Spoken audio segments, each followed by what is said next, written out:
else? Oh, yeah, Ben Affleck. I just bookmarked this. Apparently, he says some intelligent shit about AI. I'm not a fan. I find AI to be a big threat. I think that it's just exactly what we don't need at the exact time we don't need it, which is another way for powerful people to offload their responsibility to humanity while still trying to benefit from humanity. It's a way for wealthy people to, someone tweeted this, or at least this paraphrase sentiment, is that it's a way for wealthy people to access talent that they don't have. And these media companies are going to try to use it in order to, empower themselves, enrich themselves, disempower others, and fundamentally rewrite everything. In fact, there's probably far more drastic ways that this world could be changed by some of this stuff. And the scariest thing about it is that it's in the hands of people who don't care about people. It's in the hands of capitalists. But anyway, not that it's an important thing. It's multifaceted, and so it's important to get intelligent takes on it too. Let's click play. I want to, as we kind of wrap up here, I do want to come back to AI. Jerry, you mentioned it, but Ben, how did earlier you guys weren't here? We did a demonstration. My colleague Andrew Sorkin and I recreated ourselves and our voices. How do you see it? I mean, is it a benefit? No, wait, sorry, I was thinking of the guy that wrote The West Wing. Never mind. Or is it a real threat? Is it possible that a Netflix could say, we're going to do our own, James Bond thing out there with a bunch of actors that are completely recreated for this market or that market? A, that's not possible now. B, will it be possible in the future? Highly unlikely. C, Aaron Sorkin. He said Andrew Sorkin. I had to confirm that. All right, we got to back up and hear what Batman says. A bunch of actors that are completely recreated for this market or that market. A, that's not possible now. B, will it be possible in the future? Highly unlikely. C, movies that will be one of the last things, if everything gets replaced, to be replaced by AI. AI can write you excellent imitative verse that sounds Elizabethan. It cannot write you Shakespeare. The function of having 2 actors or 3 or 4 actors in a room and the taste to discern and construct that is something that currently entirely eludes AI's capability, and I think will for a meaningful period of time. What AI is going to do is going to disintermediate the more laborious, less creative, and more costly aspects of filmmaking that will allow costs to be brought down, that will lower the barrier to entry, that will allow more voices to be heard, that will make it easy. Also, it eliminates jobs for those people that are doing those costly. He's not wrong, I don't think, but it's not like it eliminates barriers to entry. Yes, the tools will provide some people with an ability to just like autofill or, content aware fill in Photoshop. That's not, but they're easier for the people who want to make Goodwill Huntings to go out and make it. Look, AI is a craftsman at best. Craftsmen can learn to, make stickly furniture by sitting down next to somebody and seeing what their technique is and imitating. That's how large video models, large language models basically work. A library of vectors of meaning and transformers that interpret context, right? But they're just cross-pollinating things that exist. Nothing new is created. Not yet.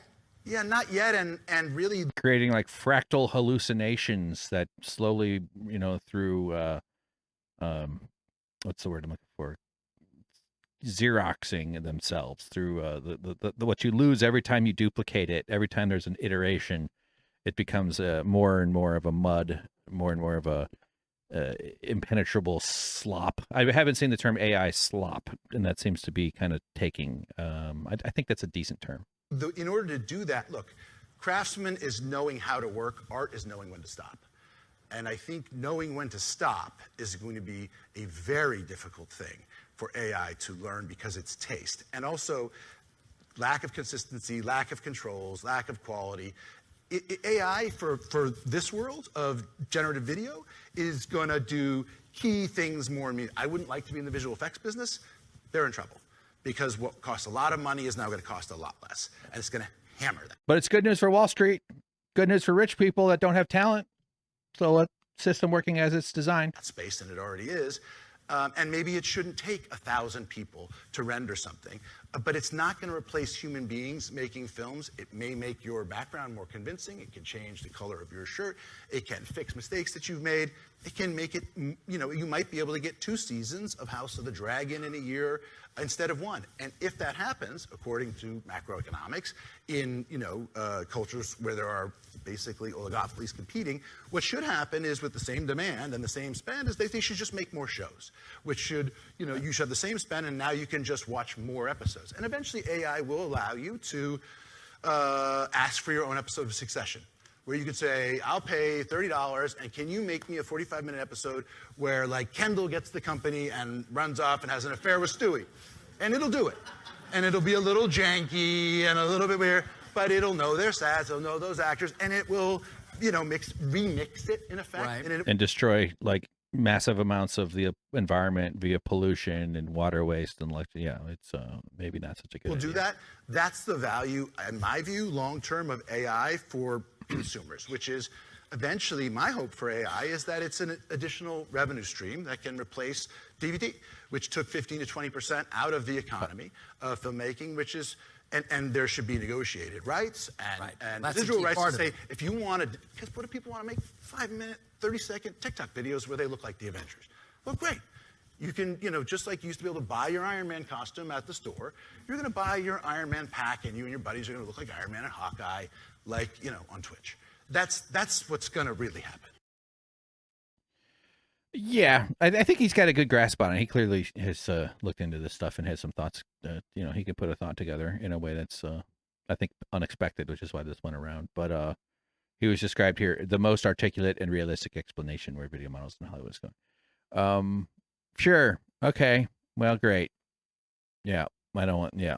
So, okay, fine. You'll be able to order up a video of you as the Avengers. I think there's a very dark side to AI that we're going to be seeing as they enact their vision, fever vision dream of eliminating humanity. They're not just going to kill you. They're just going to let people die off as they can replace labor, intellectual labor and physical labor with robots. Not necessarily just human-shaped robots, but all kinds of configurations and all kinds of stuff, and the way that those things can iterate their own evolution internally through simulation is a drastic way that they'll be able to develop. And there's probably a lot of positive uses in a world that wasn't ill-intentioned, but we don't live in a world that's not ill-intentioned. We live in a world where it's,